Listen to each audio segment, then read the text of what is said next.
السلام عليكم ورحمة الله وبركاته. طبعا برمضان مستحيل نستغني عن الحلو اللي فيه القطر. راح أعمل معكم نجمات السميد، بس راح أخبزها بالفرن وراح أحشيها حشوة كتير لذيذة. بتمنى إنها تعجبكم ويلا على الطريقة. هلأ بجاط بنزل كاس ونص سميد ناعم، كاسة طحين، معلقة فانيلا، معلقة بيكنج باودر، ورشة ملح لتعزيز النكهة. بجيب نص كاسة زيت وبكملها بنص كاسة زبدة. هلأ صار عندي الدهون كاسة، وبخلطهم وبنزلهم على النواشف وببسهم حتى يمتصوا نواشف كل الدهون. هلأ راح أعجنهم بحليب. طبعا كمية الحليب ما راح أحددها، والحليب راح يكون بدرجة حرارة المطبخ. راح أنزل الحليب على دفعات، وراح ألم العجينة ما راح أعجنها عجن حتى تطلع معي هشة، بتدوب ذوبان. شوفوا كيف بنزل الحليب شوي شوي وبلمها لم.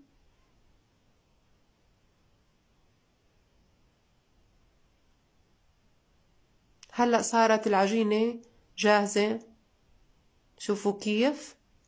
هلأ بتركها ترتاح لمدة نص ساعة. راح أجهز القطر. في كسرولة على الغاز راح أحط كاستين سكر، كاسة مي، بتركهم يغلوا. بس يغلوا بنزل عليهم معلقة ليمون. هلأ صار معي جاهز القطر. طبعا أنا بحتفظ في أكياس الكريم كراميل السكر، راح أخذ شوي منهم أحطهم على القطر. بدي إياه لون القطر يكون ذهبي مثل هيك، حتى لما أشربه على الحلو يطلع لونه ذهبي. هلأ حمصت كاس ونص من الفستق ونزلتهم في المطحنة، طحنتهم ونزلتهم عليهم معهم كاسة سكر، معلقة قرفة. راح أعجنهم بربع كاسة ماء زهر.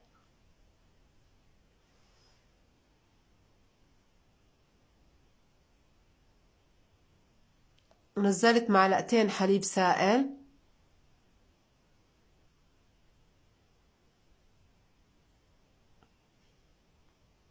بعجنهم. هلا صارت الحشوة معي جاهزة، راح أكورهم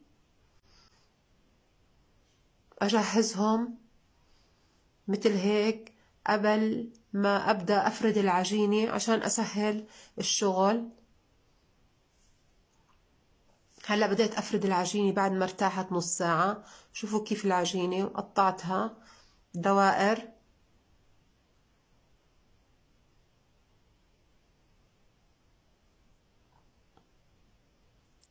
حطيت الحشوة، بديت أحشي. طبعا طريقتها سهلة التشكيل، والعجينة كتير طوعة معك بالشغل لأنها ارتاحت، أخذت السوائل الكافية. شوفوا ما أحلاها. الشغل فيها كتير سهل، مش بحاجة لتعقيد. هلأ صاروا جاهزين. جبت صينية وفردت عليها ورق زبدة وصفيتهم عليها ودخلتهم على الفرن على درجة حرارة 200 لمدة ثلث ساعة. بس طلعوا شربتهم القطر. شوفوا ما أحلى لون القطر، ولما ينزل على الحبات بصير لونهم ذهبي بس يتشربوا القطر. وصفة كتير لذيذة وحلوة تقدميها لضيوفك برمضان.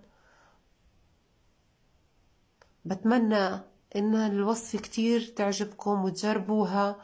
وإذا عجبتكم الوصفة اعملوا لي لايك واشتركوا بقناتي ليصلكم دائما كل شي جديد. شوفوا ما أحلاها عن جد لما تقدميها وتزينيها بشوية فستق حلبي وكتير هشة.